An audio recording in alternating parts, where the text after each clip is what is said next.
जसं मेंगडवाडी माझं गाव आहे तसं निरगुडसरसुद्धा माझंच गाव आहे. कदाचित त्यावेळेस समजण्यामध्ये गल्लत झाली होती लोकांची. त्यांना वाटलं की अरुण राष्ट्रवादी पक्षातून 2014 साली अचानकपणे सोडून गेला आहे आणि तो काही ना काही त्याची चूक झाली आहे. तर म्हणून त्यांची भावना अशी होती की हा सोडून गेलेला माणूस आहे तर त्याची चूक आहे. पण सगळा राजकीय आढावा घेतला तर 5-25 वर्षाचा अभ्यास त्यांच्या पुढं आला आणि त्यांच्या लक्षात आलं की चूक नव्हती. याला जाणीवपूर्वक बाजूला करण्याचा प्रयत्न त्यावेळेस केला आणि जेव्हा बाजूला केलं, आज जेव्हा गरज लागली तेव्हा जवळ करण्याचा प्रयत्न केला. आज पुन्हा एकदा त्याच मार्गाने जाण्यात ते लोक इंटरेस्टेड आहेत आणि तो मार्ग त्यांनी स्वीकार केला.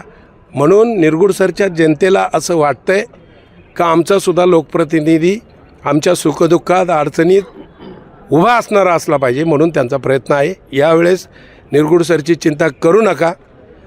याच गावामध्ये रवींद्र वळसेसारखा एक तरुण सहकारी गेल्या वर्षभरापूर्वी, 1-1.5 वर्षापूर्वी लोकप्रतिनिधी म्हणून त्या गावाने त्याला डोक्यावर घेतला आणि उत्तम प्रकारचं काम करताना आज तिथं दिसतो आहे.